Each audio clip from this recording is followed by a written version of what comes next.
a esto, son tal vez un poco más amigables con respecto al medio ambiente de lo que eran sustancias que se usaban en el pasado. Por ejemplo, detergentes que se usan actualmente son biodegradables, de manera tal de evitar impactar los ríos y los lagos hacia donde se vuelcan nuestros efluentes líquidos. De todas maneras, también por una cuestión de desarrollo tecnológico y de mercado, es innegable que dentro de lo que es la población se ha tratado de generar nuevas necesidades. Antes, para combatir una plaga, se trabajaba con el famoso FLIP, y hoy en día, para combatir una plaga doméstica, vemos que tenemos distintos tipos de insecticidas, incluso marcas, por ejemplo, emblemáticas como RAI. Vemos que en el uso domiciliario tenemos distintas alternativas. Tenemos para uso para arañas, para moscas, mosquitos, para polillas. Tenemos también con olor, sin olor, a base de agua, para ser utilizado en el jardín. Es decir, que también las empresas se han encargado de generar en la población también necesidades o subclases de necesidades frente a una necesidad principal como era la de mantener la higiene del hogar, ¿no? Por otro lado, también no solamente se ha avanzado en la utilización de compuestos químicos, sino también se ha avanzado en la tecnología con la cual se analizan esos compuestos químicos. Una analogía es justamente la lupa o la capacidad analítica que se tiene hoy en día para detectar un contaminante. Eso queda claro con el avance de la tecnología analítica. ¿Saben lo que es esto?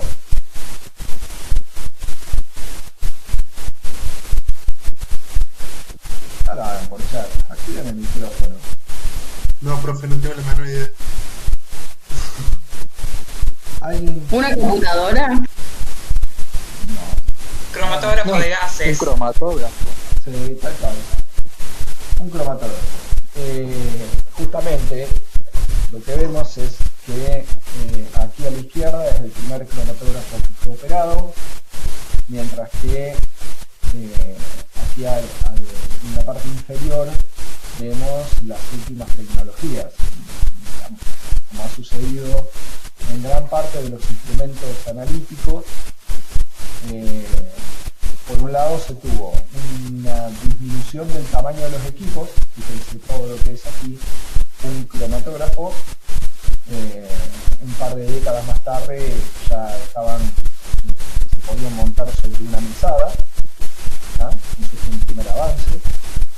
Luego ya pasamos a tener hasta pantallas táctiles en el propio equipo, con el cual se eliminan todo este juego de perillas que tenemos aquí al costado, y obviamente lo que eran grandes detectores ahora pasan a ser detectores mucho más compactos.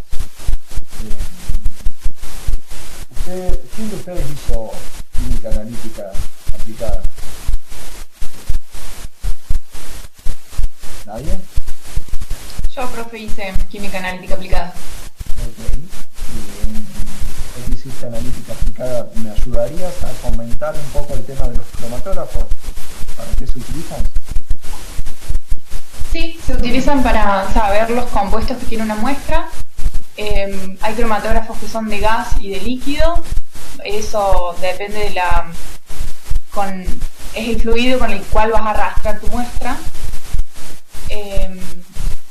Por ejemplo, en un cromatógrafo líquido, que es el HPLC, tomas una muestra, la haces pasar por un inyector y una solución líquida arrastra la muestra y entra en el equipo, y este equipo lee con el detector y te va graficando picos, como si fuera un electrocardiograma. Cada pico significa un compuesto determinado y el tamaño del pico te va a dar cuenta de la concentración de ese compuesto en la muestra.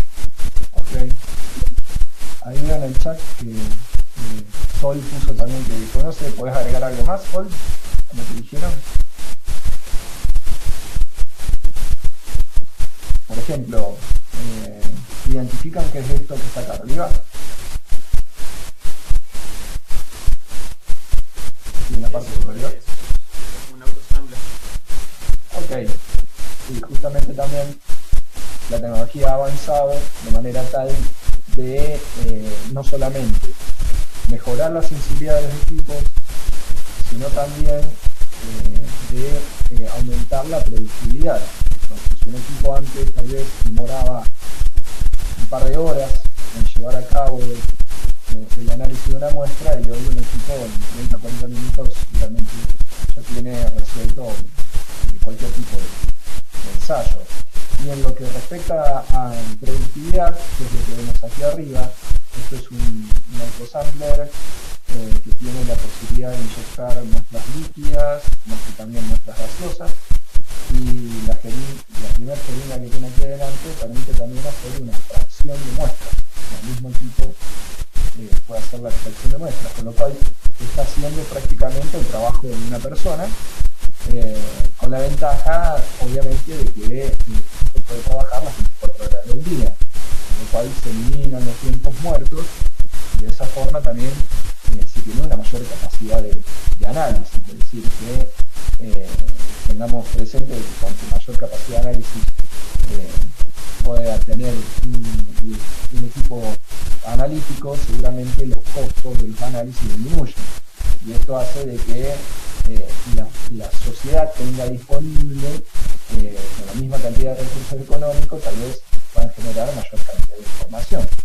Eso trae aparejado principalmente que se empiezan a analizar más muestras, que las muestras que se analicen tengan a su vez mayor sensibilidad, con lo cual podemos llegar a encontrar, o dicho de otra forma, empezar a ver contaminantes que antes no veíamos. ¿Y por qué digo ver? Porque muchas veces cuando se lleva a cabo un análisis ambiental hay que tener presente de que si nos reportan la ausencia de un contaminante, en realidad nunca vamos a ver que en el reporte se mencione la palabra ausencia. En realidad lo que vamos a encontrar en el reporte que nos emita el laboratorio es un valor al cual la concentración está por debajo, o sea, un menor que. ¿Y eso qué quiere decir? Bueno, eso quiere decir que nunca podemos asegurar la ausencia total, sino que lo que vamos a asegurar con un ensayo analítico es que la concentración no esté por encima de un cierto valor. Entonces, al avanzar la tecnología y mejorar los niveles de sensibilidad de los equipos, obviamente que las concentraciones que pueden ser analizadas hoy en día son mucho menores a las que se podían encontrar años atrás, con lo cual años atrás era muy común decir no hay esto, no hay aquello, y hoy en día empecemos a decir que esos compuestos sí están presentes en el ambiente. Bueno, esto suele pasar y hay varios ejemplos. Ahí les comparto nuevamente la pantalla. Ahí me he compartido la pantalla, no la presentación. Y acá podemos ver, por ejemplo, esta es una publicación de una revista de la Universidad Nacional de Córdoba, en donde en el 2015 ya estaban hablando de que se detectaban una concentración de compuestos químicos en la laguna Mar Chiquita, principalmente relacionada con lo que son compuestos orgánicos que eran utilizados como pesticidas en el pasado, y que justamente su uso fue de a poco prohibido debido a la capacidad de persistencia que tenían esas sustancias en el ambiente. En lo que es el tema ambiental, en el pasado se usó mucho el cloro en los compuestos que se utilizaban ya sea como agroquímicos, como así también como solventes. El cloro tiene la particularidad de que es muy persistente en el ambiente. Es por eso de que las primeras versiones de los plaguicidas eran compuestos organoclorados y luego estos compuestos migraron hacia los agroquímicos de la familia de los agrofosforados. Justamente los agrofosforados no persisten tanto tiempo en el ambiente y luego de ser aplicados, al cabo de un cierto periodo de tiempo, tienden a degradarse, principalmente por acción de la luz solar. En este caso, lo que se describía era que se encontraban compuestos, por ejemplo, los PCB. ¿Saben lo que son los PCB? Chicos, activen el micrófono. Activen el micrófono, ahí está abierto. No sabemos qué es. Bien, si hay mucho ruido, lo silencio yo, pero ustedes déjenlo abierto. No se escondan. ¿Vamos? Los PCB son los bifenilos policlorados. Aquí en Córdoba, ustedes son muy jovencitos, pero hace más o menos una década atrás hubo un caso emblemático que fue el tema de la asociación entre lo que eran casos de cáncer con la presencia de PCB en aceites de transformadores. Los PCB son sustancias que tienen un excelente comportamiento dieléctrico. La palabra bifenilos ya más o menos le está dando una idea de la estructura química. Estamos hablando de dos anillos bencénicos y que en la mayoría del mundo se ha prohibido su utilización debido a que está demostrado que pueden producir cáncer. En ese caso, es más, en Argentina hay una ley que habla de la prohibición del uso de PCB y hoy en día un transformador se considera libre de PCB si la concentración de PCB en el aceite del transformador es inferior a las 50 ppb. El tema es que en caso de encontrarse viejos transformadores abandonados, la probabilidad de la presencia de PCB es muy alta. Bueno, justamente aquí, fíjense, en la laguna Mar Chiquita están encontrando un aditivo de aceite de transformadores, o sea, la persistencia del contaminante debe ser muy alta para llegar justamente desde un transformador hasta una laguna que a su vez es un sitio protegido, un sitio rancio. Otro tipo de sustancias que se encontraron fueron el DDT. El DDT está prohibido su utilización desde hace ya muchísimo tiempo. Sin embargo, se sigue encontrando restos de este tipo de sustancias en la mayoría de los cuerpos de agua debido a su gran utilización como en lo que es la producción agrícola, ¿no? Otro tipo de ejemplo más reciente es esta noticia que tenemos acá del año 2019, el año pasado. Esto salió en todos los programas de televisión, en donde investigadores de la Universidad Nacional de La Plata habían detectado el sildenafil, que es la droga principal del principio activo de Viagra, como así también otro tipo de drogas que eran utilizadas ya sea para tratamientos de menopausia, como así también había una tercera enfermedad que no me acuerdo cuál era, lo debe decir la noticia seguramente, no me acuerdo si era asma, no importa, el tema es que estaban encontrando restos de estas sustancias en los cuerpos de agua. Y obviamente este tipo de sustancias, cuando se encuentran la carbamazepina, un nombre difícil, y obviamente estos compuestos, cuando se vuelcan en los cuerpos de agua, justamente es muy complejo interpretar cuál es el efecto sobre el medio ambiente, principalmente sobre lo que es la biota o los cuerpos acuáticos, ya que gran parte de ellos pueden actuar como disruptores endócrinos. Es más, a nivel mundial, hoy en día se está prestando muchísima atención y se está trabajando en investigación para detectar lo que sería sustancias de uso farmacológico abierto, como es, por ejemplo, el paracetamol, el ibuprofeno. El ibuprofeno se encuentra en todos lados. El atenolol, los que se denominan contaminantes emergentes. Sí, son contaminantes emergentes asociados al cuidado personal, porque sí, cuando se habla de contaminantes emergentes también se suele incluir a los que son los plaguicidas también emergentes. Pero en el caso, por ejemplo, de ibuprofeno, en lo que es agua subterránea de la ciudad de Córdoba, está presente en gran cantidad y en muchísimos lugares. Todavía no se tiene bien presente cuáles son los efectos sobre los microorganismos acuáticos o el resto de la biota que podemos llegar a encontrar en los cuerpos receptores sobre los que se está volcando. El tema es que hay algunos cuerpos receptores, como es por ejemplo el lago San Roque, que obviamente está recibiendo una gran cantidad de este tipo de residuos, y ese cuerpo es luego utilizado como fuente de agua para potabilizar. Con lo cual, sí.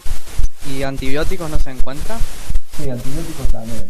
Antibióticos principalmente. Antibióticos, la mayor preocupación que se tiene no es tanto en los utilizados para tratamiento en personas, sino en animales. Las excretas de los animales que van directamente al suelo impactan fuertemente en las aguas subterráneas de algunas zonas, y recordemos que hay muchas localidades en nuestro país que utilizan el agua subterránea como fuente de provisión de agua. Acá en Córdoba nosotros tenemos una realidad tal vez un poco diferente, pero en el resto de, por ejemplo, el interior de Buenos Aires y lo que sería el acuífero Puelche, los acuíferos, nosotros tenemos un acuífero masonero que se llama Pampeano, y luego tenemos el acuífero Puelche. El Puelche, al ser más profundo, goza de una calidad de agua bastante buena, entonces es muy explotado en aquellas localidades en donde no hay un cuerpo de agua superficial del cual se pueda utilizar parte de la misma para potabilizar, y eso obviamente obliga a tener que usar pozos para la producción de agua potable. Aquí no muy lejos, por ejemplo en la zona de Villa María, ellos tienen una parte de provisión del agua que toma del río y otra parte se toma de pozos profundos. Y en los pozos profundos tal vez uno puede decir, bueno, que yo tengo siquiera la ventaja de tener el suelo que actúa como filtro para retener los contaminantes, pero también tenemos algunas zonas, justamente en Villa María, en Belvín y esas zonas, donde son conocidos por la presencia del arsénico natural en el suelo y que obviamente está presente también en el agua. Todo este tipo de cuestiones, voy a cambiar de pantalla, voy a volver a PowerPoint, hacen que obviamente que la legislación ambiental y la investigación tengan que ir avanzando continuamente. No podemos quedarnos en el tiempo con una legislación ambiental antigua. Por ejemplo, la legislación ambiental que teníamos en lo que era agua de bebida en Córdoba fue actualizada en el 2017, y la previa era de los años 90, con lo cual hacía más de 25 años que no había sido tratado o actualizado el listado de sustancias que estaban reglamentadas, y por eso podíamos encontrar todavía de que teníamos reglamentaciones para el TDT, cuando hoy en día está bien que podemos encontrar DDT por una cuestión de persistencia en el ambiente, pero hoy en día se utilizan muchísimos otros compuestos, como puede llegar a ser la difusión del glifosato, ¿no? En agua de bebida, el glifosato todavía, bueno, se ha incorporado ahora en el resto de las sustancias más utilizadas a partir del año 2017, pero si no, no teníamos valores legales. Principalmente porque se ha producido una migración completa de los agroquímicos hacia toda una familia bien diferente. Ahora bien, ¿y cuál es lo importante? ¿Qué rol juega la investigación en este caso? Obviamente que la investigación permite dar a conocer la presencia de los contaminantes y los efectos de los contaminantes. ¿Y cuál es el rol que cumple la legislación? Bueno, el marco legal es justamente la herramienta que tiene el Estado para garantizar el derecho de sus habitantes a disfrutar de un ambiente sano. Si no tiene un marco legal que lo respalde, realmente cuenta con muy pocas herramientas para hacer frente y lograr que esto se cumpla. Siempre que vayan a, esto es ya a un marco más amplio, cada vez que les toque desarrollarse, ya sea en una industria, como así también les puede tocar estar del lado de la autoridad de aplicación, siempre es importante tener un claro manejo de los aspectos legales en cuanto al cuidado del medio ambiente o a la contaminación. En ese sentido, lo primero que les recomiendo que lleven a cabo es que se ubiquen en el sistema jurídico en el cual están desarrollando sus actividades. ¿Esto quiere decir? Bueno, esto quiere decir que cuando tengamos que desarrollarnos en un proceso químico, es muy importante que conozcamos cuáles son los límites legales que la autoridad de aplicación nos va a exigir de cumplimiento. Yo no puedo plantearle a la autoridad de aplicación que estaba volcando un contaminante al ambiente porque no sabía que lo tenía o no sabía que estaba reglamentado. ¿Ah? O sea, yo no puedo matar a una persona y decirle, no, yo no sabía que iba a ir preso porque maté a una persona, ¿no? El desconocimiento de nuestros deberes no nos alejan de nuestras responsabilidades y por lo tanto es muy importante tener un claro manejo de este tema. Y ya les voy a dar algunos tips que es conveniente que lleven a cabo. Por otro lado, también saber o conocer el sistema. Esto por lo general, ¿qué implica? Implica tener claro de cómo es la metodología y cómo uno debe desarrollarse frente al sistema. Por ejemplo, en Córdoba, después del fracaso en la instalación de la planta de Monsanto en Malvinas, Argentina, hubo una discusión fuerte en lo que era el marco normativo para implantar nuevas industrias dentro de la provincia. Esa discusión dio lugar a la Ley de Política Ambiental Provincial, que fue la Ley de 1208 de Córdoba, allá por el año 2013, si no recuerdo mal. En ese caso, esa nueva ley cambió completamente las responsabilidades que tenían las empresas frente a los compromisos legales en temática ambiental. Y en ese sentido, también obligó a que todas las empresas cuenten con un representante en temas ambientales, que por lo general se le llama un consultor ambiental, o puede ser el mismo encargado de medio ambiente de una empresa, el cual es solidariamente responsable con los propietarios o los representantes de la empresa en cuanto a las responsabilidades o a los daños que puedan generar. ¿Esto qué quiere decir? Quiere decir que la responsabilidad que se tiene hoy en día por parte de esta persona que debe designar la empresa frente al Estado es mucho mayor que la que se tenía antes. Por otro lado, además de saber cómo manejarse, también debemos conocer cómo funciona el sistema. Por ejemplo, en Ciudad de Córdoba nosotros tenemos la Municipalidad de Córdoba con un área de evaluación de impacto ambiental. A su vez, la provincia también tiene un área en donde se evalúan los impactos ambientales. En este caso no lleva el nombre de evaluación de impacto ambiental, sino que se llama CTI, que es el Comité Técnico Interdisciplinario.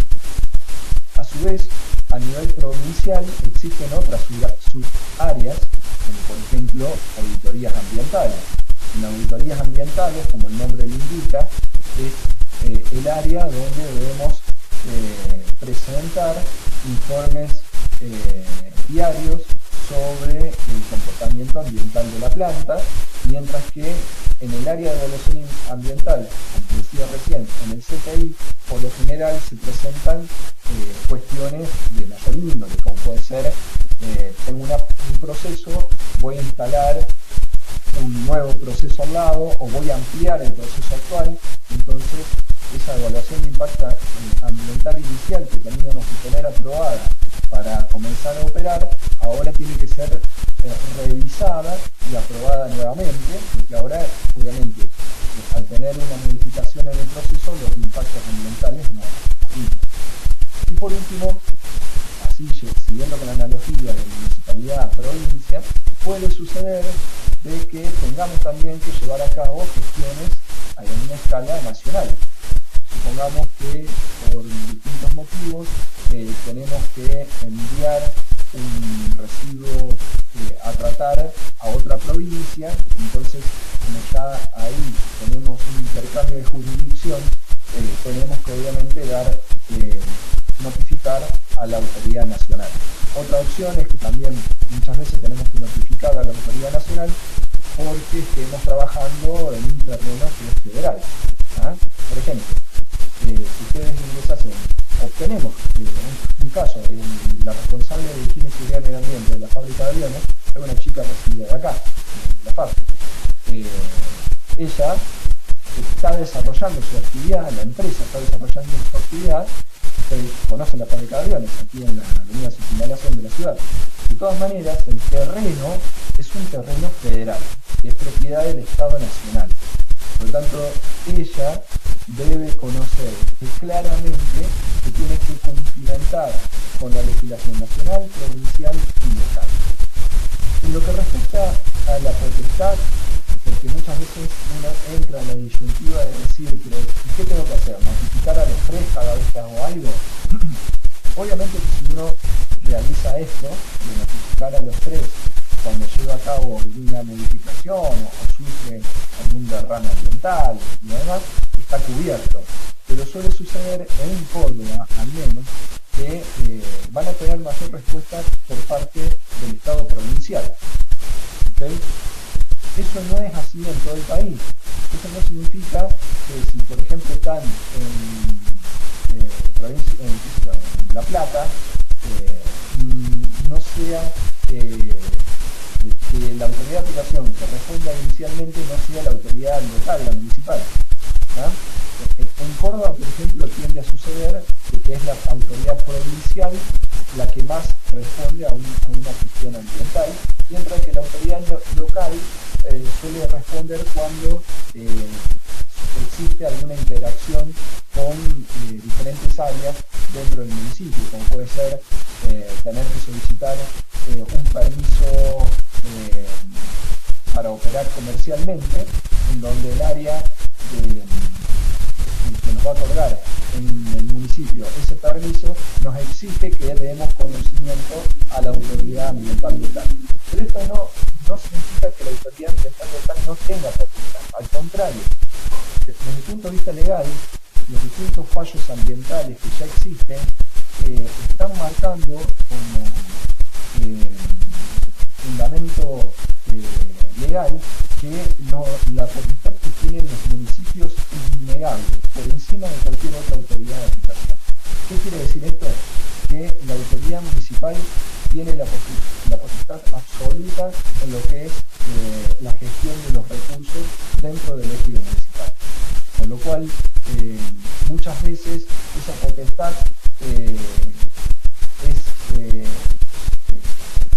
puesta en tela de discusión en cuanto a si conviene afrontar el tema legal con la municipalidad o con la provincia. A la municipalidad es conveniente siempre notificar y mantener informado. Cuando ustedes quieran instalar una planta química, eso ya lo van a ver con Carlos en la evaluación de impacto ambiental, van a ver que el primer permiso que deben obtener es la factibilidad de uso de suelo. La factibilidad de uso de suelo para instalar una planta justamente la otorga el municipio. Por lo tanto, siempre la negociación para instalar un nuevo proceso y demás conviene afrontarla por parte del municipio y luego ascender en el sistema normativo, en el sistema legal. Por otro lado, también tenemos que tener en cuenta de que la normativa ambiental vigente puede llegar a ser diferente dependiendo de la jurisdicción. ¿Ah? Por ejemplo, no significa que si nosotros vamos a hacer un análisis de efluentes, un volcamiento de efluentes, tengamos que solamente ver los parámetros legales provinciales, sino que también, como les dije recién, no podemos no desconocer los parámetros legales municipales. Está bien, no todas las municipalidades tienen parámetros legales específicos para una gran cantidad de volcamientos que se puedan, tipos de volcamientos que se pueden realizar. Pero en el caso de tenerlos, tenemos que tenerlos presentes y cumplimentar. En el caso de los efluentes líquidos es bien clara porque hay una diferencia entre lo que es Municipalidad de Córdoba y lo que es Provincia de Córdoba, dada principalmente porque la Provincia de Córdoba actualizó el marco jurídico de ese tipo de volcamiento hace un par de años, también fue en el 2017, con lo cual obviamente esa actualización produjo una diferencia entre el marco ambiental municipal y provincial. De todas maneras, el principal derecho, antes de arrancar con esta parte, tal vez me convenga cortar la sesión porque me quedan 4 minutos solamente y la volvemos a iniciar, si les parece bien. Finalizo y volvemos a iniciar. Bueno, pues.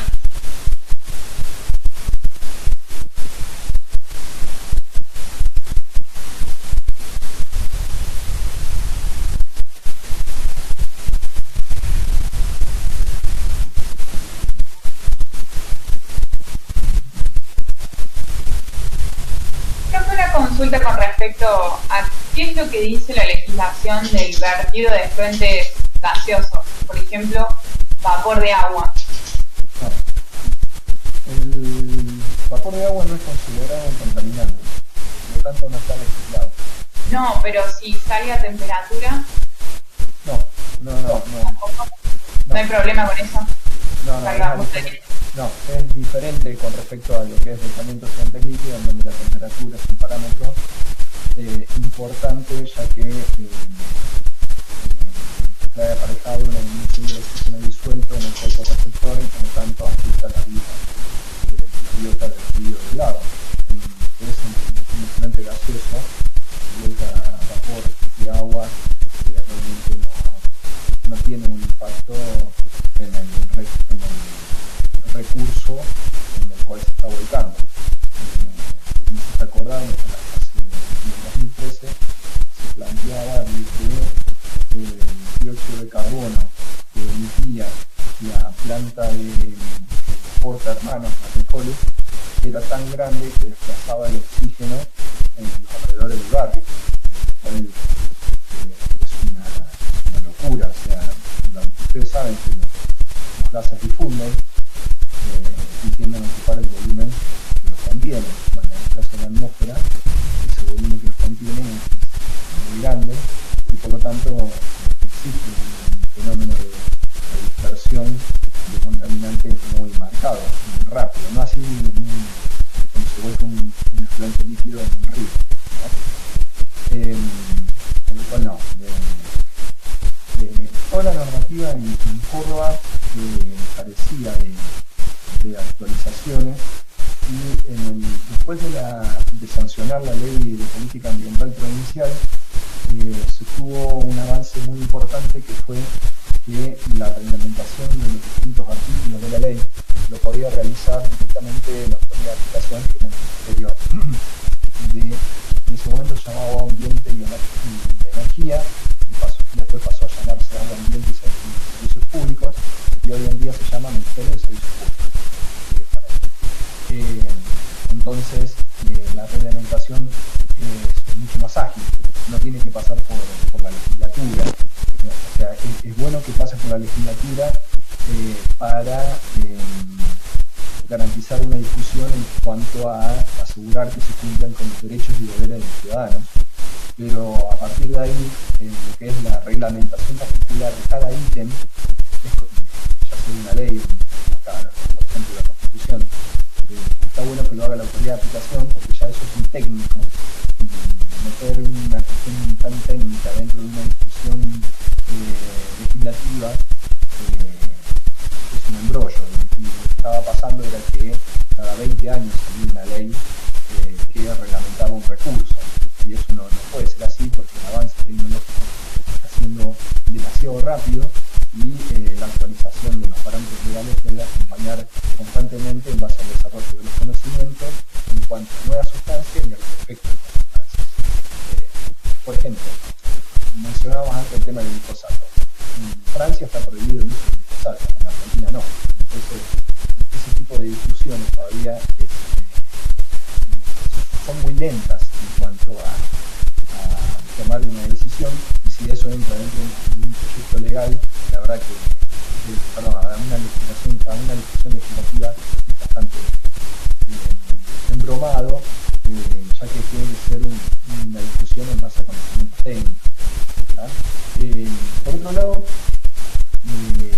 en la parte de aire, directamente en Córdoba nunca se tuvo una legislación, y en el año 2017 también se convocó a distintos referentes del tema, y en la comisión que conformamos se establecieron los valores legales, y a partir del 2017 se tiene la resolución 105, que es la resolución que reglamenta el volcamiento de gaseoso.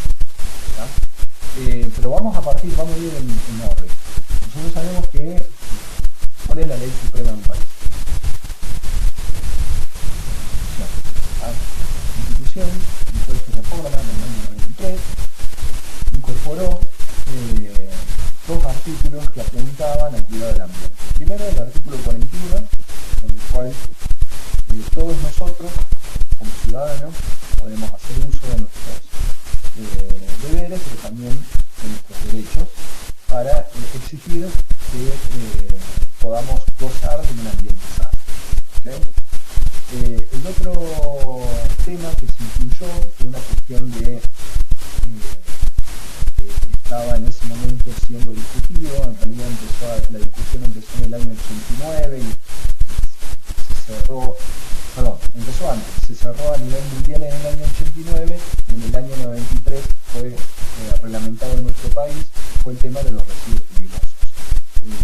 También estaban sucediendo cuestiones muy raras en cuanto a la gestión de residuos peligrosos, en donde países pobres encontraban residuos peligrosos almacenados que provenían de diferentes partes del mundo, también algunos contenedores que se perdieron en el mar, que nadie sabe hoy en día dónde están, ¿no?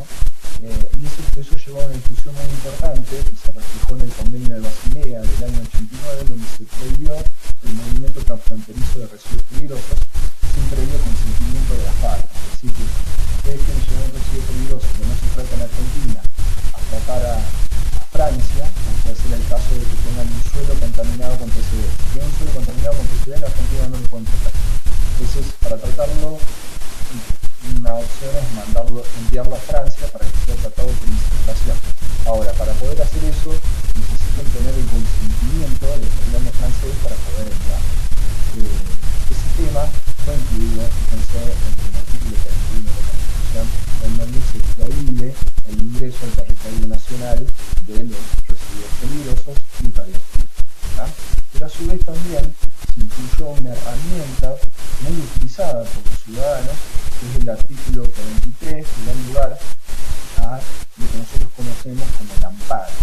El amparo es una acción rápida que uno puede interponer para frenar una actividad. Acá hay muchos ejemplos en Córdoba, principalmente los más graciosos son, preocupantes, pero que fueron muy notorios, fue el tema del Dakar o del Rally Mundial. Por lo general, un par de semanas antes de que se lleve a cabo el Rally Mundial, se interponía una acción de amparo porque se establecía de que no se habían llevado a cabo algunas actividades que el marco legal solicita como obligatorias antes de desarrollar un emprendimiento. O puede ser el impacto ambiental, o directamente de que el rally pasaba por una reserva protegida y por lo tanto no se estaban respetando las obligaciones en cuanto a la protección de las especies y demás.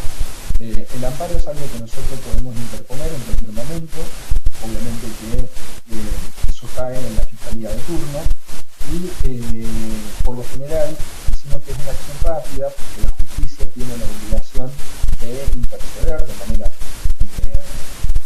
rápida, veloz, en la acción que uno está denunciando. Por ejemplo, denunciamos el volcamiento de un estudiante clandestino sobre el río, la autoridad de aplicación tiene la obligación de interceder rápidamente y clausurar ese volcamiento. Después, obviamente, la otra parte afectada debe demostrar de que eso estaba aprobado, de que no está generando un impacto, que estaban cumpliendo con toda la normativa legal, pero bueno, es una manera de frenar una actividad que podemos considerar como peligrosa. Si no recuerdo mal, el último gran amparo que se debe haber escuchado es el tema de, ¿se acuerdan los derrames de cianuro en Hachar?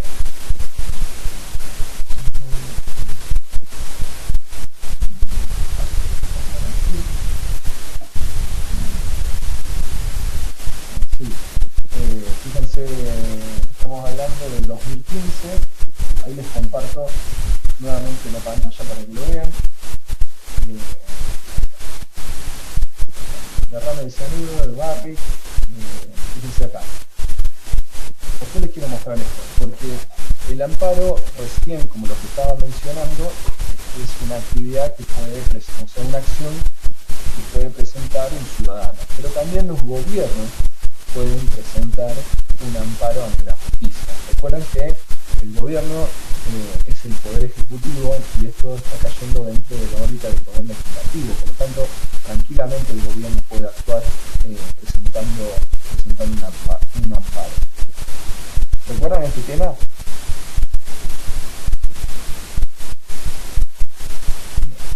Vamos a decir que sí. ¿Recuerdan algún otro tema en donde se haya interpuesto un amparo? ¿Sabían lo que era el amparo? O amparo para ustedes el nombre de la hija de una amiga, ¿no? Como es mi caso, ¿no? Bien, por otro lado, en el año 2001, ¿recuerdan el año 2001? ¿Ustedes cuándo nacieron? ¿En qué año? Son jovencitos, pero ¿cuántos años tienen? Deben tener 18, 23, 24, deben estar entre 24 y 28 años, más o menos, ¿o no? ¿Sí? Sí, entre 22 y 28. Bueno, supongamos que 22 y 28 años. En el año 2001 ustedes eran realmente muy chiquitos, pero deben haber escuchado de que en nuestro país hubo un suceso en donde en una semana pasaron varios presidentes. ¿Recuerdan eso? O al menos algo de historia deben haber leído. Sí. Bajo esas circunstancias, ¿se acuerdan que el último presidente, que duró desde el año 2001 hasta el año 2003, fue el Gordo Dualde? ¿Se acuerdan? ¿Sí? Bueno, Sí. durante el gobierno de Dualde, bajo las circunstancias de país que teníamos, se sancionaron las leyes de presupuestos mínimos. ¿Qué significan las leyes de presupuestos mínimos? Acá acá la palabra presupuesto no viene de presupuesto económico, no viene de presuponer. ¿Okay?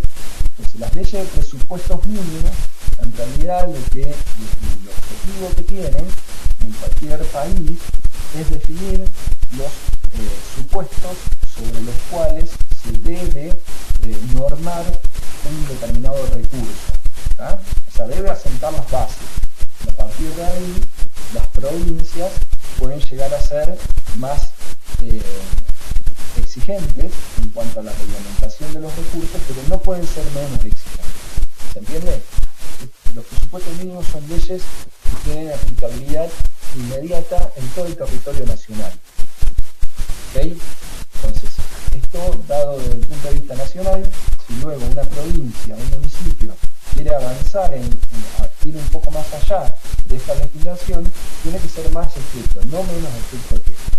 Dentro de estas leyes de presupuestos mínimos está la famosa Ley General del Ambiente. Esta ley, fíjense que dicen que es de orden público. Una ley de orden público justamente es la que tiene aplicabilidad inmediata para todo el territorio nacional.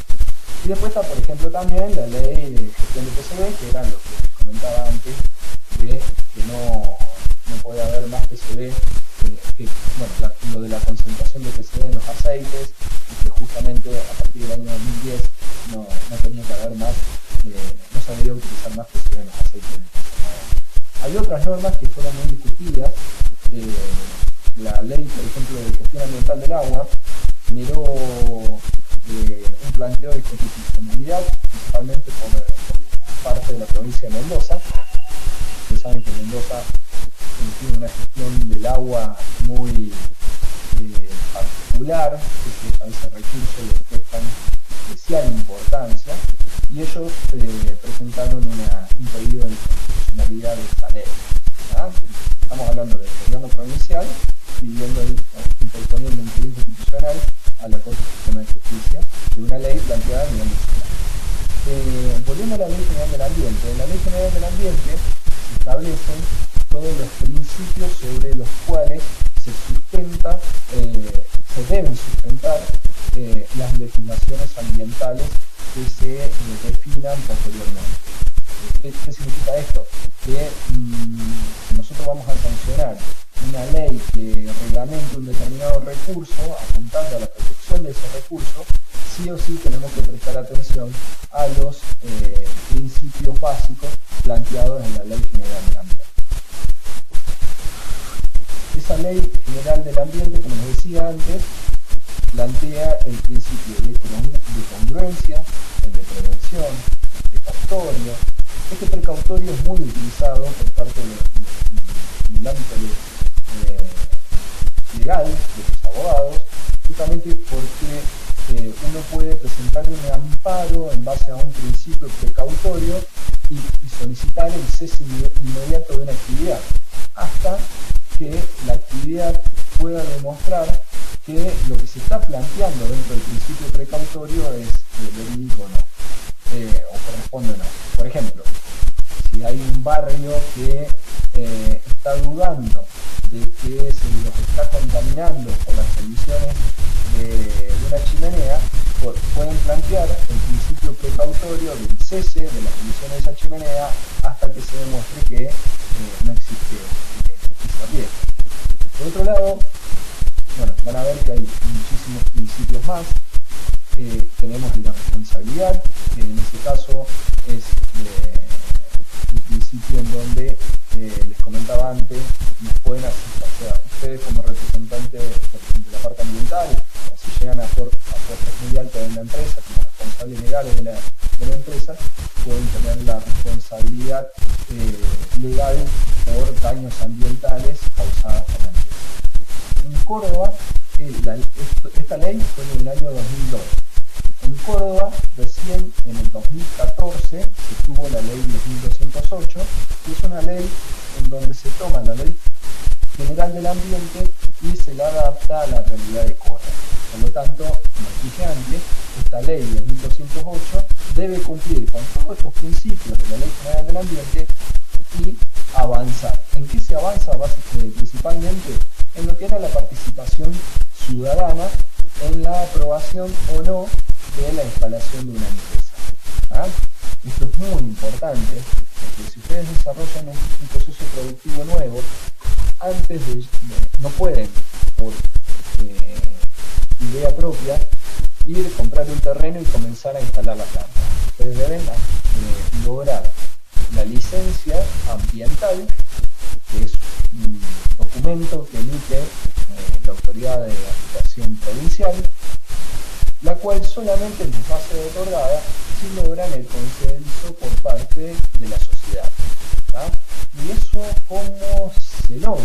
Bueno, justamente en la ley de Córdoba se establece lo que es la audiencia pública. La audiencia pública, el responsable de un proyecto productivo, junto con sus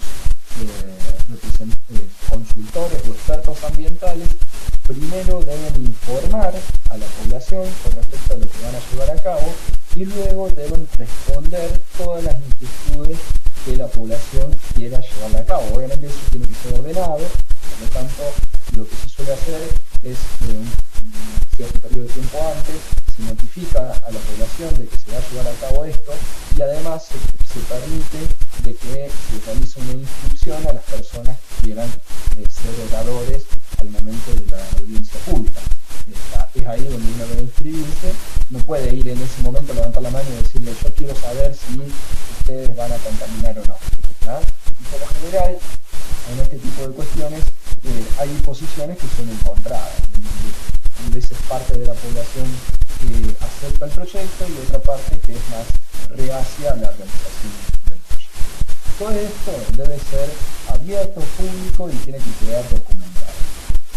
A partir de ahí se avanzó con algunas gestiones más, principalmente en lo que es la gestión ambiental y la responsabilidad de dicha gestión por parte de las empresas. Antes de esta ley se estaba muy acostumbrado a que los controles ambientales a las empresas debían ser especificados y solicitados por la autoridad de aplicación.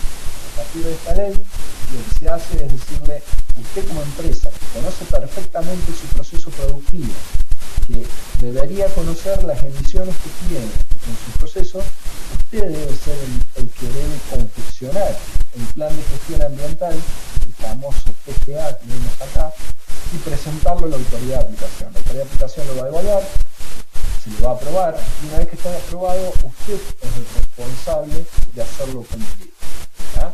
Obviamente que luego la autoridad de aplicación les va a exigir que demuestren que cumplieron ese plan de gestión ambiental. El tema es que ahora la responsabilidad del control está más del lado de las empresas que deben autocontrolarse a lo que se tenía antes, en donde el Estado era el que decía que debes monitorear, debes presentarme los informes. Y también se creó este nuevo instrumento que es el seguro ambiental. El seguro ambiental, muchas empresas, dependiendo de la complejidad, hay una forma en donde matemáticamente, dependiendo del tipo de industria y la probabilidad de impacto, se calcula el índice de complejidad ambiental que tiene la empresa. Si ustedes tienen una empresa cuyo índice de complejidad ambiental está por encima de 14, deben contratar el seguro ambiental. El seguro ambiental en realidad apunta a que se garantice la reconstitución de un posible daño ambiental que se pueda desarrollar en el futuro.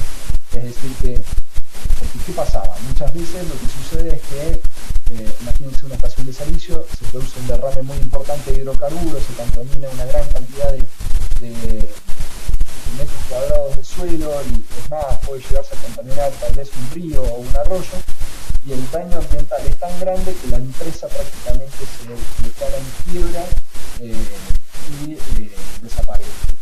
Obviamente, ¿quién termina siendo el que se hace cargo de ese tipo de cuestiones?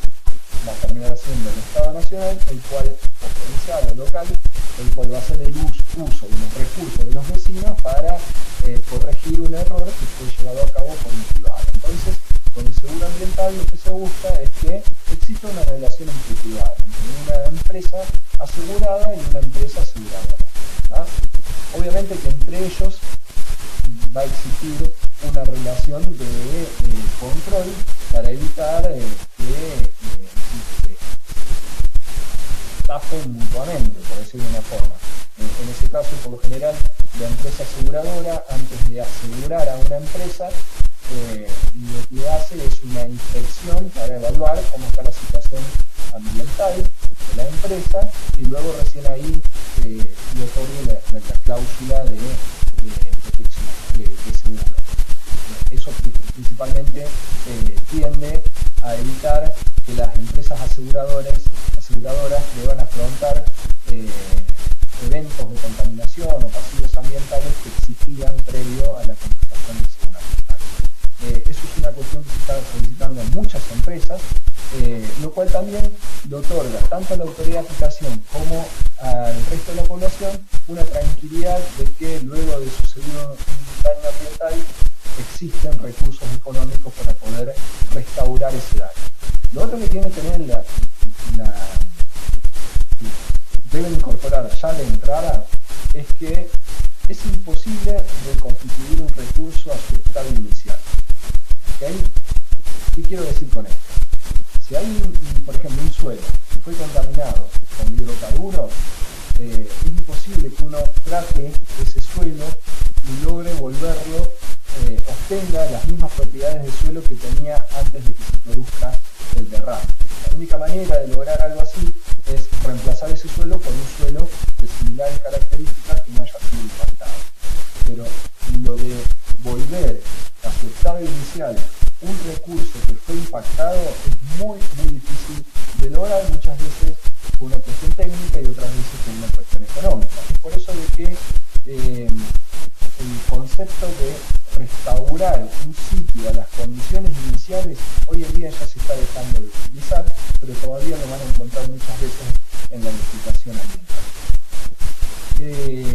Todo esto del sistema de gestión ambiental es lo que van a tener que tener. El plan de gestión ambiental es algo que va a estar constantemente desarrollándose en la industria, por lo tanto cuando ustedes empiecen a trabajar en la industria, si quieran, seguramente se van a encontrar de que hay un plan de gestión ambiental que incluye varias etapas. Por un lado hay un plan de protección ambiental, como así también hay auditorías que deben realizarse internamente y todo conforman a ese plan de gestión. El plan de gestión, hasta ahora, ¿cómo vamos? ¿Van entendiendo? ¿Se van ubicando cómo funciona la cuestión ambiental dentro de una empresa o a nivel desde el punto de vista legal? ¿Hay alguna duda? Bien. Dentro del... Profe, sí. disculpe, yo tengo una consulta de... Supóngase que una empresa tiene una denuncia por contaminación. Si la compra otra empresa, esa empresa, o sea, la denuncia cae sobre la nueva empresa que la compra. No. No sé si vieron este caso. ¿Están viendo el navegador? Sí.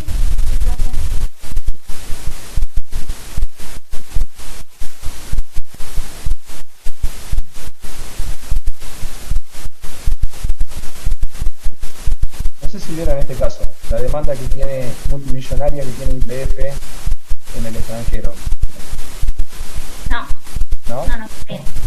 Bueno, justamente el demandante, justamente Woolworth, el fondo buitre que también nos demandó anteriormente, que era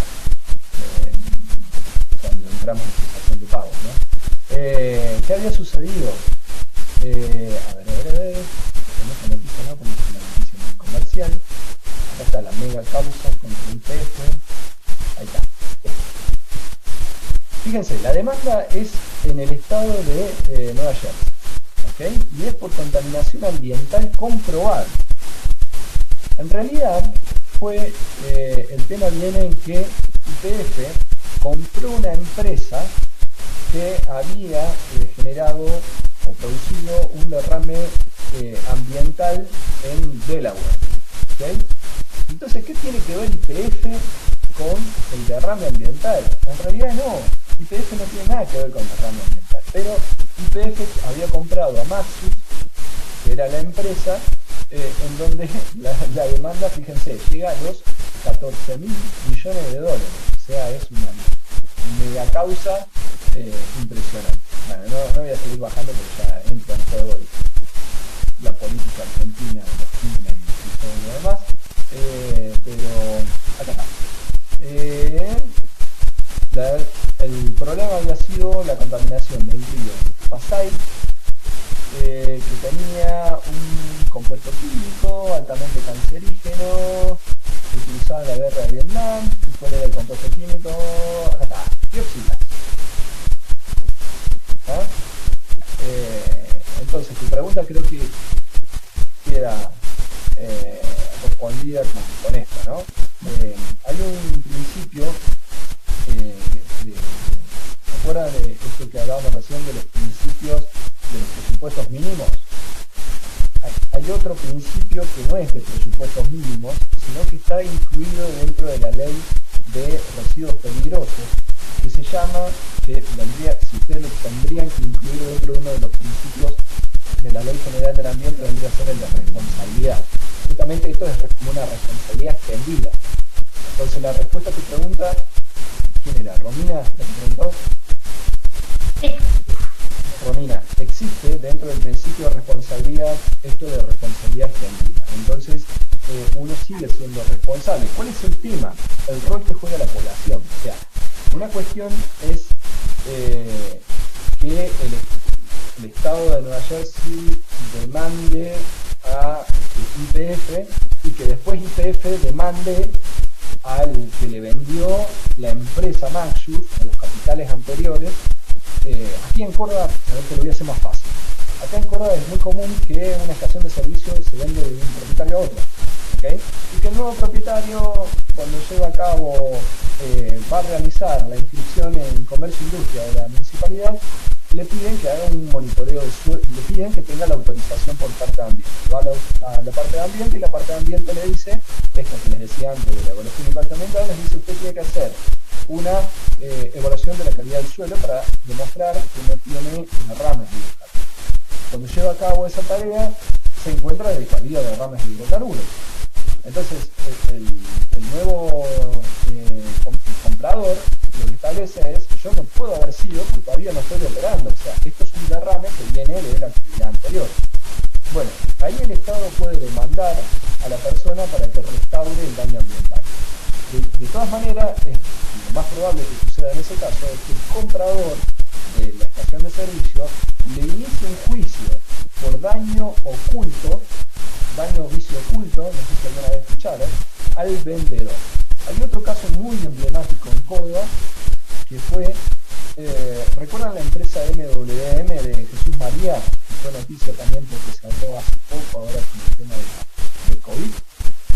Ellos, cuando se instalaron en Jesús María, compraron el terreno de lo que era Everready, la fábrica de baterías, de pilas y baterías. Y encontraron en una parte del terreno scrap, o sea, pilas que habían sido fabricadas de mala manera, que no cumplían con las especificaciones, que habían sido dispuestas directamente sobre el terreno. Bueno, eso, ahí tenemos un claro ejemplo de algunas cuestiones. Primero, una pila se vende, es un producto, pero una pila enterrada es un residuo peligroso. ¿Entiendes? Entonces, si uno no gestionó adecuadamente la pila, como fue Everready, podría haber sido denunciada por no haber respetado la ley de residuos peligrosos. Pero a su vez, al disponerla en el terreno de manera adecuada, generó un pasivo ambiental. Ese pasivo ambiental, el comprador del terreno lo denuncia como un daño. Es por eso de que en Estados Unidos, y acá en Argentina también, pero no tan difundido, pero a nivel mundial, existe lo que se llama el due diligence. El due diligence consiste en que, si yo voy a vender una propiedad, realizo un análisis del estado ambiental de la propiedad y en el caso de encontrar una parte contaminada, lo que trato de hacer es acordar un monto de dinero con el comprador de mi propiedad, de manera tal de que mi propiedad queda sentada de que tiene pasivos ambientales, y por lo tanto ese pasivo ambiental que va a costar un cierto dinero en remediarlo, directamente se toma como un pasivo al monto de la transacción. Dicho de otra forma, tal vez mi propiedad cueste 5 millones de dólares, pero remediar el sitio contaminado cuesta $1 millón. Bueno, entonces se hace la transferencia en donde a mí van a pagar 4 millones de dólares, pero el que compra tiene la obligación de restaurar el daño ambiental. ¿Se entiende? Sí, profe, perfecto. Bien, eso por ejemplo lo hicimos cuando, ¿se acuerdan cuando se estatizó nuevamente lo que era el Lockheed Martin? Acá lo que era la fábrica de aviones. Cuando eso fue con el gobierno de Cristina Kirchner y estaba Linda Garré como ministra de Defensa. Recuerdo eso porque el Ministerio de Defensa nos contrató a nosotros como sus representantes ambientales para llevar a cabo una due diligence. Entonces, ¿qué se hizo? Integrantes del centro nuestro discutió durante una semana todos los pasivos ambientales que fueron encontrados dentro de la fábrica de aviones y se le puso un precio de restauración. Entonces ese precio de restauración se descontó del monto total de la transacción. ¿Entiendes? Me imagino. Ok. Gracias. Sí, te Gracias. En lo que respecta entonces a lo que les decía del PGA, el PGA, el plan de gestión ambiental, es lo que ustedes tienen que incluir. O sea, estaría bueno que lo incluyan directamente dentro de su trabajo de tesis, pero es lo que va a tener cualquier proceso productivo asociado que se lleva a cabo en Córdoba. Dentro del PGA, como les digo, es algo que tiene que armarlo la propia empresa. Obviamente que puede hacer uso de contratar a expertos en distintas temáticas, pero en sí lo que tiene que definir es cuáles son las variables ambientales que van a monitorear. A su vez, perdón, quería activar, no puedo activar el puntero láser, perdón. Vale. ¿Ven el cursor mío que se mueve? Bien, perfecto. Entonces, dentro del plan de gestión ambiental uno tiene que definir cuáles son las variables que va a monitorear, por qué lo tiene que hacer la empresa y por qué la empresa la que conoce. Ustedes tienen que decir, voy a analizar efluentes líquidos analizando este parámetro y voy a poner el fenol. ¿Por qué ponen fenol si es un parámetro muy raro? Y porque yo tengo fenol en mi materia prima y es probable de que lo vuelque cuando lleve a cabo el lavado de los equipos, por decir algo. Por otro lado, tienen que definir la frecuencia de monitoreo. Muchas empresas, obviamente, que les gustaría poner como frecuencia una vez cada 10 años, ¿no? Por una cuestión de costo. Pero no, hay que ser coherente y analizar si estas variables que voy a monitorear pueden llegar a tener una variación, por ejemplo, estacional. Hay muchas empresas que, por ejemplo, si estamos en invierno o verano, tienen un comportamiento diferente.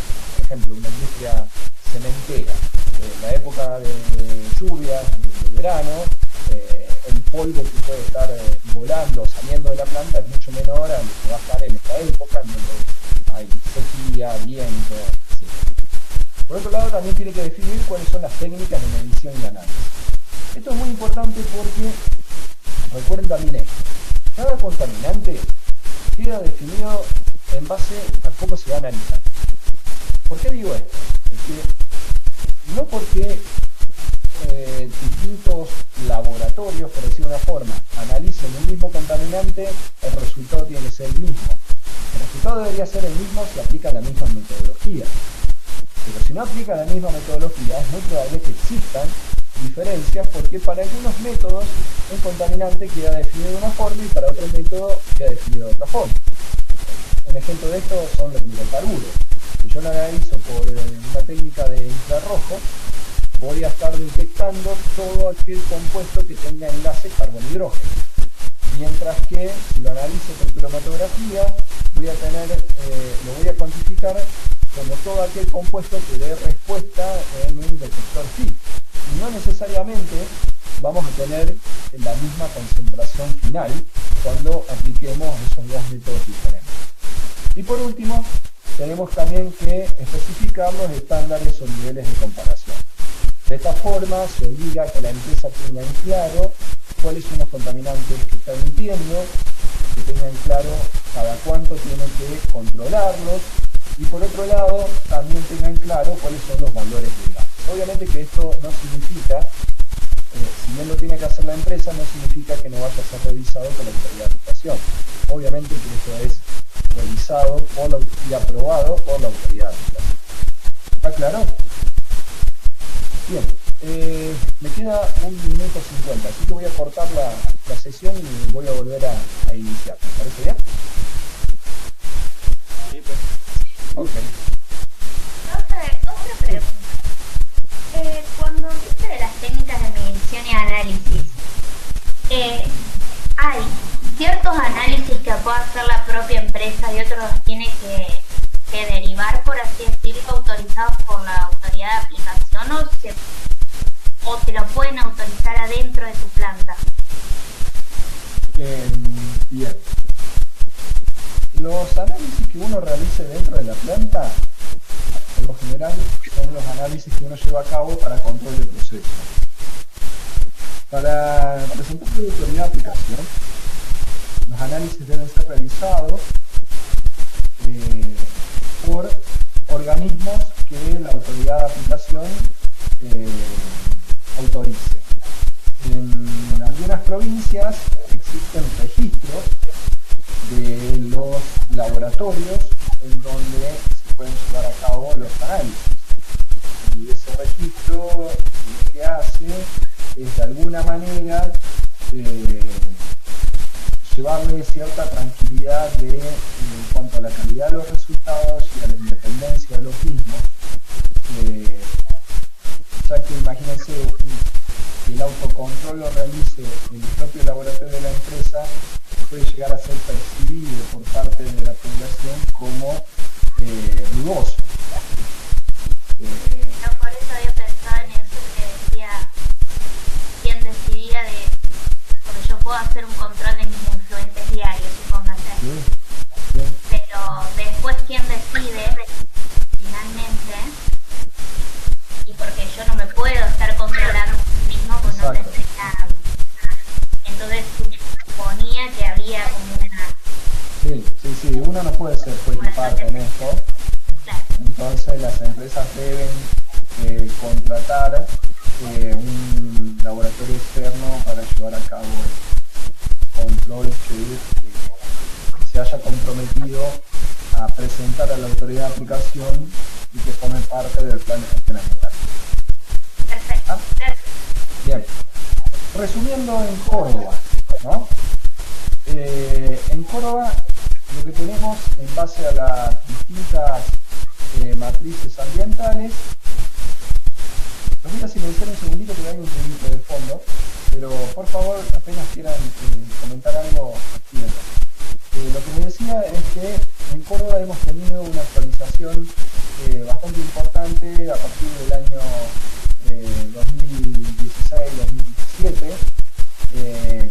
Por un lado, en Córdoba se tenía una legislación que reglamentaba el volcamiento de efluentes gaseosos a la atmósfera del año 96, pero la tabla de valores legales no había sido publicada en el boletín oficial. Ustedes deben saber, y si no, lo estoy diciendo yo, de que una ley es válida a partir de que está publicada en el boletín oficial, y es válida tal como está publicada en el boletín oficial. Entonces, si una ley que había salido de la legislatura, que contemplaba, tenía una tabla de valores, que cuando fue publicada en el boletín oficial carece de esa tabla de valores, desde el punto de vista legal no podemos aplicar esa tabla de valores. ¿Se entiende? Entonces, eso había traído muchísimos problemas. Básicamente lo que se estaba haciendo en Córdoba era utilizar la legislación de Buenos Aires para el recurso aire, y en el año 17 se trató la resolución 105. Básicamente ahí lo que hicieron fue invitarnos a un grupo de personas que trabajamos en esta temática para que se discuta la nueva normativa de aire de Córdoba que fue posteriormente plasmada en esta resolución. Es decir, que en Córdoba la resolución 105 es la que reglamenta las emisiones gaseosas y la calidad del aire, es decir, el impacto de dichas emisiones en superficie. ¿Para qué es importante conocer esto? Y porque cuando uno lleva a cabo el relevamiento de los contaminantes que puede estar emitido de alguna chimenea de nuestra planta, lo primero que tenemos que hacer es chequear en esta resolución cuáles son los compuestos que están reglamentados. ¿Por qué? Y porque esos compuestos que están reglamentados, obviamente que son los que más le debemos prestar atención, porque debemos garantizar el cumplimiento normativo. Si hay un compuesto que no está reglamentado, pero que nosotros sabemos que puede estar presente, obviamente que lo vamos a llevar, lo vamos a incluir dentro de nuestro plan de monitoreo, pero justamente cuando llegue el momento de definir el parámetro legal, se acuerdan que había una instancia acá que era definir los estándares de comparación. Puede suceder que no tengamos un estándar de comparación en una resolución científica. Lo que podemos hacer en esa circunstancia es optar por utilizar un estándar legal de alguna autoridad de aplicación reconocida, como es la Agencia de Protección Ambiental de Estados Unidos, que es la famosa EPA, en cuyo caso también muchas veces esto trae ciertos beneficios, porque en el caso de la legislación de nuestro país, en lo que respecta a aire, es una legislación muy amplia, o sea, es para todo tipo de fuente de emisión, para todo tipo de industria, mientras que en Estados Unidos los estándares de emisión están dados para cada uno de los tipos de industria. ¿Qué significa esto? Que al no meter a todo dentro de la misma bolsa, lo más probable es que el valor legal que esté especificado sea un valor legal realista y que sea concordante con el tipo de industria. ¿Tá? Eso es bastante importante.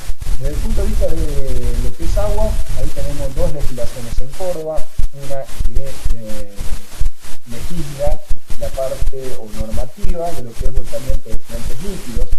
Los efluentes líquidos están reglamentados, a diferencia de los efluentes gaseosos que se reglamentan en base a la toxicidad, principalmente a la salud humana. En el caso de los efluentes líquidos, los parámetros legales están reglamentados en base a la protección del cuerpo receptor, o sea, del recurso. ¿tá? Es por eso de que vemos, por ejemplo, que la temperatura en un efluente líquido está reglamentada porque obviamente puede afectar, como les decía antes, el oxígeno disuelto y la vida acuática. En este caso, como está enfocada a proteger el recurso, los efluentes líquidos, la legislación de efluentes líquidos, tiene en cuenta el recurso sobre el cual se está volcando. Por eso vamos a tener distintas tablas de valores legales, en donde algunas aplican si nuestro efluente líquido lo estamos volcando a una cloaca, otra aplica si lo estamos volcando a un pozo absorbente, y el tercer tipo es si lo estamos volcando a un cuerpo receptor. Un cuerpo receptor sería un río o un arroyo. ¿Okay? Hay que prestar atención dónde se van a volcar nuestros efluentes, porque justamente los valores legales dependen de ellos. ¿Está claro eso? En lo que es agua potable, la legislación que también fue actualizada en el 2016 se actualizó principalmente después de 20 años, apuntando a lo que era la presencia de agroquímicos y contaminantes emergentes dentro del agua que es servida a la población. La que no ha llevado todavía una actualización, y por eso las tenemos en la parte inferior, es la tendiente a lo que es residuos peligrosos y a lo que es suelo. En suelo no tenemos una normativa provincial, y es por ello de que se utiliza todavía una normativa a la cual la provincia adhirió en lo que es la gestión de residuos peligrosos. Ven que en residuos peligrosos en Córdoba se sigue utilizando la Ley Nacional 24051 y bueno, en suelo se hace uso justamente de una tabla de niveles guía de calidad de suelo de dicha norma. ¿Ah? Mientras que en Córdoba tal vez podríamos llegar a desarrollar valores legales de acuerdo al tipo de suelo que tengamos en nuestra provincia. De todas maneras, eso también es una actividad que se entiende que es muy compleja por el tamaño que tiene nuestra provincia. Nuestra provincia tiene tamaños directamente de país. O sea, Uruguay no es muy distinto a Córdoba. Aquellos sitios que han avanzado muchísimo en la legislación de la calidad del suelo, como es por ejemplo Holanda, estamos hablando de que Córdoba es tal vez una superficie más grande. La verdad que no sé, pero es un tamaño semejante. Por lo tanto, la variedad de los tipos de suelo es muy grande. Y por lo tanto, entonces resumiendo, en suelo vamos a utilizar la ley de residuos peligrosos en la tabla de calidad de suelo, dependiendo el uso del suelo. Acá los valores legales están especificados dependiendo si el suelo es de uso industrial, si el suelo es de uso agrícola o si el suelo es de uso domiciliario o residencial. ¿Cuál se imaginan ustedes que es el valor, el uso del suelo más permisible y cuál más estricto?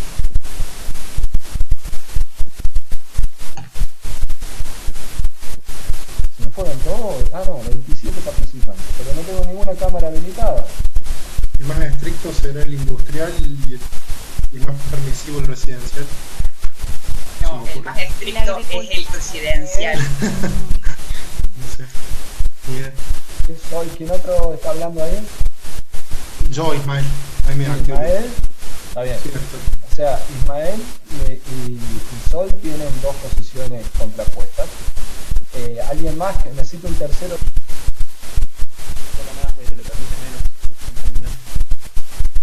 Ok. Entonces, ustedes, Martín, ¿estarías de acuerdo con Ismael? Sí. Bien, no, están equivocados los dos y tienen razón Sol. El uso del suelo industrial no es el que posee los valores legales más estrictos por una cuestión de lógica. Si sobre ese suelo se está llevando a cabo una actividad industrial, obviamente que la factibilidad de impacto de ese suelo es mayor. Pero no termina solamente ahí el razonamiento. El razonamiento también apunta a que la exposición a ese suelo es diferente al residencial. ¿Qué quiero decir con esto? Un uso del suelo residencial, una persona, como ahora que estamos en cautiverio en pandemia, podemos estar en contacto con ese suelo todo el día, porque tenemos que estar todo el día encerrado en casa. ¿Entienden? Entonces ahí vamos a tener una exposición de tal vez 24 horas. Mientras que en el uso industrial, el operario a lo sumo puede estar 8 o 12 horas. Básicamente lo que se suele plantear es no más de 40 horas semanales. ¿Se entiende? Entonces, si ese suelo, si ese receptor va a estar expuesto a un suelo en menor cantidad de tiempo, para que ese receptor sufra un daño a su salud, la concentración en ese suelo puede ser mayor. Y bajo ese razonamiento, un valor legal para uso industrial es mayor a un valor legal para uso domiciliario. ¿Se entiende? ¿Se entendió? Sí, se entiende. ¿Qué pasa con el agrícola? Disculpe. Perdón. Pero igualmente los controles en tu casa, en el sector residencial, son mucho menores que los controles que hay en fábricas, digamos. Sí, pero el control va de la mano de la probabilidad de impacto. ¿Ah? O sea, que vos estés expuesto a un suelo contaminado en tu casa, primero que es propiedad privada, ¿no? Pero si vos estés expuesto a un suelo contaminado en tu casa, es menos factible que se produzca un derrame en una industria. ¿Entiendes? O sea, en una industria se manejan sustancias peligrosas de diferente índole que vos en tu casa no las manejás. Vos en todo caso en tu casa lo que puedes hacer es haber tirado un aceite que cambiaste de un motor que no debías tirar en el suelo, o usaste un agroquímico que no debías usar en el suelo. ¿Tá? Una industria tiene amplio conocimiento de las sustancias que se están utilizando y por lo tanto debe ser controlada. Ahora, ¿qué pasa con el agrícola? ¿Qué va a pasar con el agrícola? Porque hasta ahora fue el industrial y el domiciliario. ¿Y el agrícola? Será más Depende del tipo de contaminantes. De nuevo, haciendo uso del razonamiento de la exposición, ¿qué puede pasar con el agrícola? ¿Qué puede pasar con los contaminantes? Y lo absorbe la Lo planta. podemos consumir. Claro, las dos cosas son verdades que acaban de decir. Por un lado, lo puede absorber la planta, y si lo absorbe la planta, podemos estar pensando de que en una plantación no vamos a tener, por ejemplo, si es un campo que se sembró papa, no vamos a tener una papa, vamos a tener toneladas de papa. Y por lo tanto, las personas que pueden llegar a estar expuestas no va a ser una sola, como era, o una familia, o un grupo de trabajadores, sino que puede ser toda la población a la cual se le está haciendo provisión de papa. Por lo tanto, ese razonamiento, ¿qué les está diciendo? Y está diciendo de que tiene que ser mucho más estricto que cualquiera de los otros tipos. ¿Se entiende? Bien. Por último, tenemos los residuos peligrosos. En los residuos peligrosos, ahí aparece ese principio famoso llamado de la cuna a la tumba. ¿Qué significa de la cuna a la tumba? Las empresas que lleven a cabo la generación de residuos peligrosos son responsables por los mismos desde que lo generan hasta que lo disponen y más. O sea, ¿qué significa esto? Por ejemplo, si nosotros nosotros trabajamos en una empresa y generamos un residuo peligroso, no porque hemos contratado a un operador de residuos peligrosos como puede ser Geocycle, que es una empresa del grupo Holcim que hace la disposición de residuos peligrosos en los hornos cementeros. Nuestra responsabilidad no termina cuando el camión de Geocycle saca los residuos de nuestra planta y se los lleva. Si el camión en el camino vuelca y contamina una gran extensión de terreno, nosotros seguimos siendo responsables. ¿Por qué? Porque nosotros fuimos los que generamos ese residuo. Así también, si el residuo, cuando llega a la planta de Geocycle, no es procesado de manera adecuada y genera algún impacto en la población, nosotros seguimos siendo responsables, porque todo se originó en el momento en que nosotros generamos un residuo peligroso. Entonces, en el concepto de residuo peligroso entra en juego esto de responsabilidad extendida, esto de desde la cuna a la tumba. Y este principio de la cuna a la tumba es tan fuerte que lo menciona la propia ley. ¿Está claro? ¿Sí? Bien. La ley de residuos peligrosos es la 24051 y el decreto que la reglamenta es el 831. Ustedes tuvieron legislación, ¿no? Sí, pero... ¿Por qué pero? A ver, ¿qué tiene mayor estatus legislativo? ¿Una ley, un decreto, o una ordenanza, o una resolución? La ley. Por arriba de todo. La ley por arriba de todo.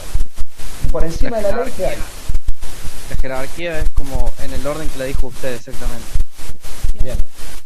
Pero por encima de la ley, ¿hay algo más? La Constitución. Exacto. Eso tiene que estar claro. Por encima de todo está la Constitución. Luego viene la ley. Las leyes suelen dar el marco general, pero no la letra chica de decirme cuál es el valor legal que yo puedo volcar al ambiente. Por lo general, esa letra chica, el detalle normativo, lo vamos a tener en el decreto reglamentario de la ley. Es por eso que muchas veces van a escuchar que existe una ley y después existe el decreto reglamentario de la ley. En el decreto reglamentario de la ley seguramente vamos a tener la letra chica. ¿Y la ley qué da? Y la ley da el marco general. ¿Ah? ¿Entiende? Y después, el tema de ordenanzas, resoluciones y demás, es cuando bajamos desde un estatus nacional a un estatus local. ¿Ya? Por lo general, un consejo deliberante, es decir, un estatus municipal, establece ordenanzas. Mientras que a nivel provincial pueden existir, por lo general, leyes y resoluciones. ¿Ok? Bien. Esto que ven en pantalla son las distintas normativas que se pueden aplicar para cada una de las matrices. Esto no estaba muy claro en la legislación, esto es un poco plasmado de mi experiencia laboral, no de lo que indica la ley. Hay algunas leyes, principalmente todas estas leyes que fueron nuevas, especificadas en esta última década, traen consigo en el propio cuerpo de la ley cuál es la metodología que se debe aplicar. Principalmente en lo que es análisis de agua, existe lo que se llama el estándar método. ¿Saben qué es el estándar método?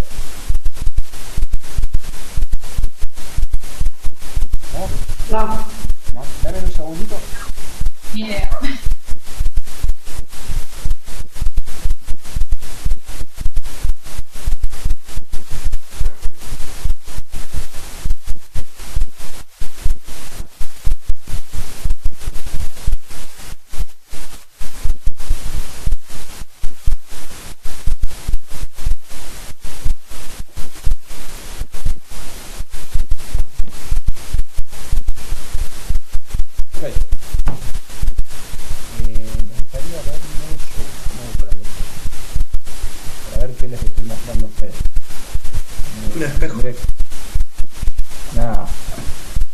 De compartir un segundo. Ahí está. Así veo la pantalla.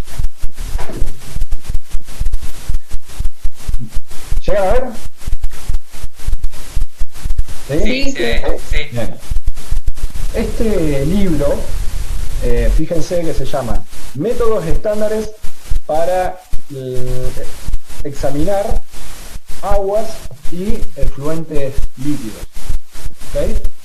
¿Estamos? Y lo que establece acá es que esto fue hecho por... Uy, me mata el brillo. Ahí. ¿Llegan a ver? 3 asociaciones americanas. ¿Se llega a ver o no? No. Ahí sí. Ahí sí. Ahí sí. Ahí está. Bueno, entonces, lo que hicieron estas 3 asociaciones americanas es llevar a cabo el desarrollo de distintas metodologías para cada uno de los contaminantes que podemos encontrar en aguas, en aguas y en efluentes. Si prestan atención al índice, van a ver que para cada parámetro, ven que para cada parámetro, ahí por ejemplo lo que están viendo es algunos, no veo nada, algunos metales, sí, acá, algunos metales. Entonces para cada uno de esos metales se establecen distintas metodologías. ¿Está claro?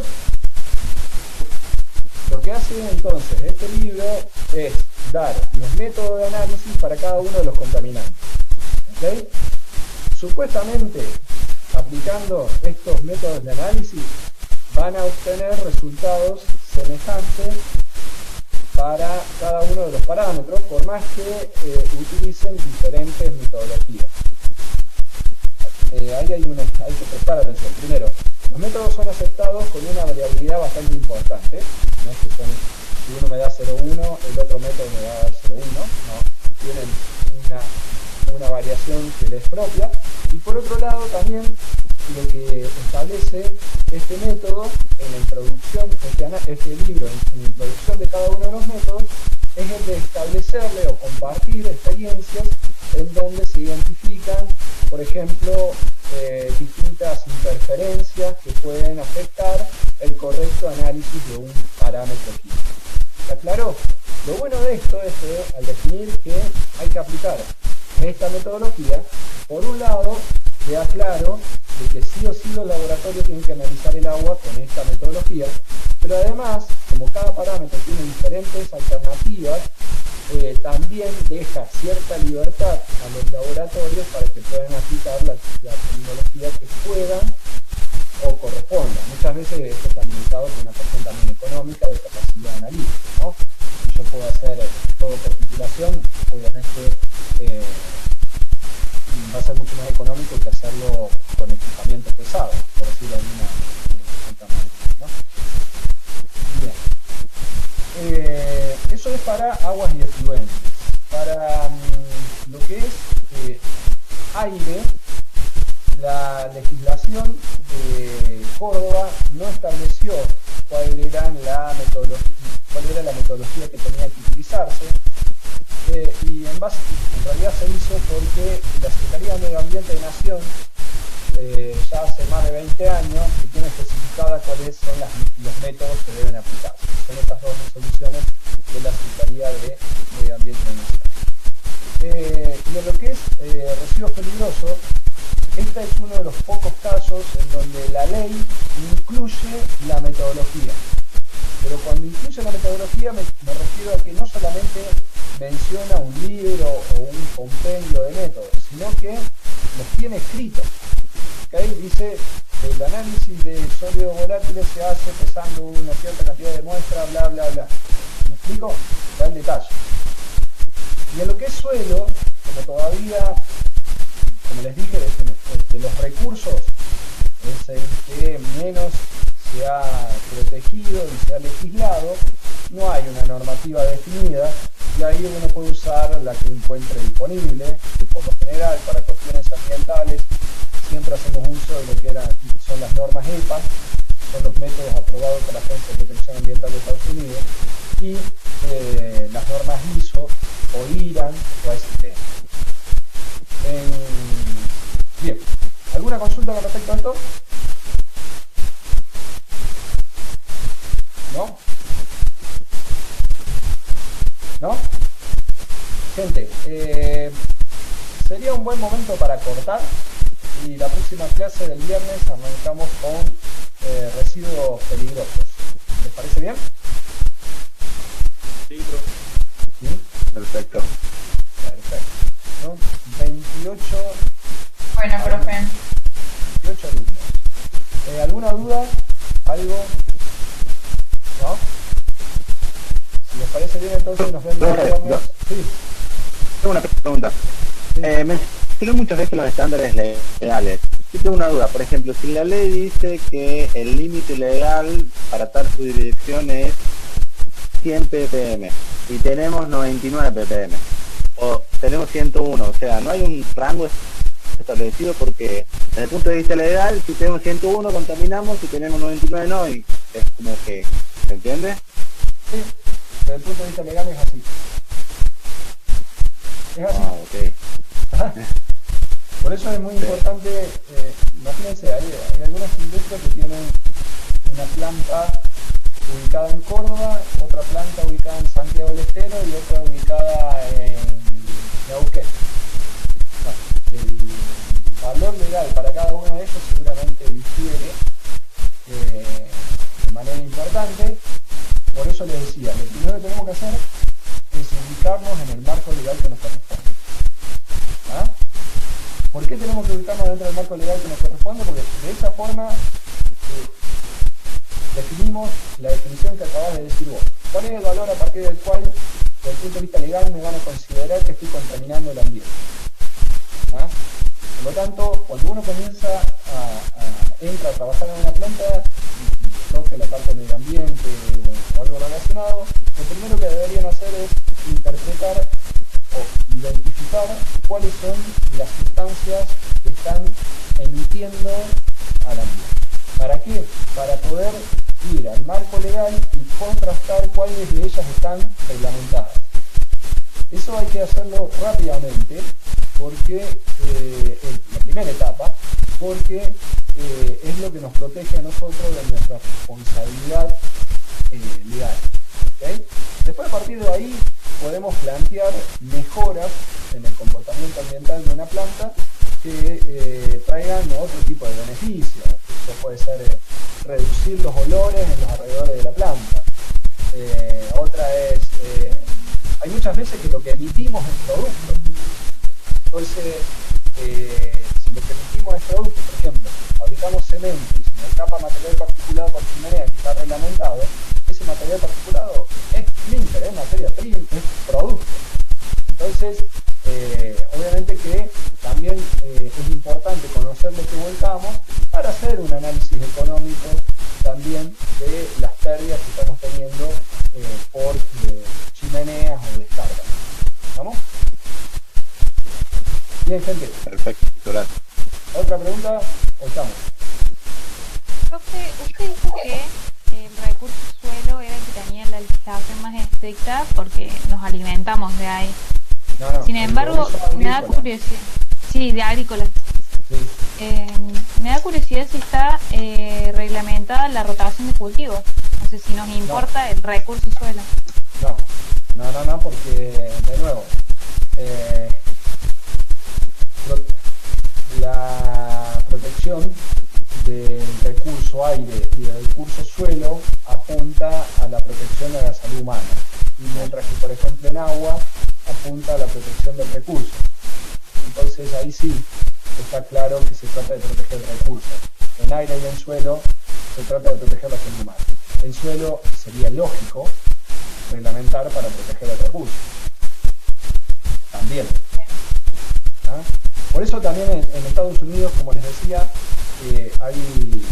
hay estándares primarios y estándares secundarios. Los estándares primarios protegen la salud humana y los estándares secundarios protegen el uso del recurso o de los bienes de las personas. ¿Ah? Entonces ahí vos podés encontrar dos valores legales para un mismo parámetro, pero tenés en claro a quién se está protegiendo. Acá no te dicen a quién estás protegiendo. Esto de que te digo yo de que se proteja la salud humana o que se proteja el recurso, no lo dice la ley, lo dice mi experiencia. He investigado de dónde se obtuvieron los valores, de dónde salieron los valores legales. ¿Ah? Bien. Ok, gente. ¿Alguna otra consulta? Aprovechen, nos quedan 8 minutos. Si no, les corto porque dentro de 10 minutos tengo que dar clase en Tucumán. Así que, listo, gente. Descanse nomás. Nos vemos.